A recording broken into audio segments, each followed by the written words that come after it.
గర్భఫలము దేవుడిచ్చి బహుమానము, కుమారుడు యెహోవా దేవుడు అనుగ్రహించు స్వాస్థ్యము, యవన కాలమందు పుట్టిన కుమారులు బలవంతుని చేతిలో బాణముల వంటి వారు అన్నాడు. బాణములు అంటే ఏంటో కాదు, బాణములు అని అంటే అవి కాంతి కలిగిన బాణాలు. కాంతి అనేది రావాలి అంటే, వెలుగు రావాలి అంటే మండాలి. మండటం అన్న మాటకు అర్థం ఎలా మండుతున్నారు? దేవుని కొరకు మండుతున్నారా?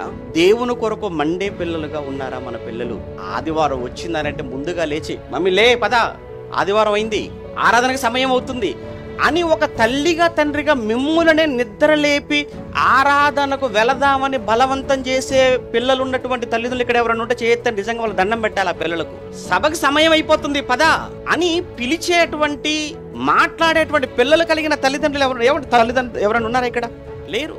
వాళ్ళు బ్రతిమిలాడాలి, వాళ్ళకి తాయిలాలు ఇవ్వాలి. వాళ్ళకు ఏంటి, ఏదో ఓటుకు ఏమండి డబ్బులు ఇచ్చినట్లుగా, ఓటుకు నోటు అన్నట్లు మన పిల్లలు చర్చికి రావాలంటే కూడా వాడికి ఏదో ఆశ చూపించాలి. మనం ఏదో ఆశ చూపిస్తే తప్ప వాడు మనతో చర్చికి రాడాడు.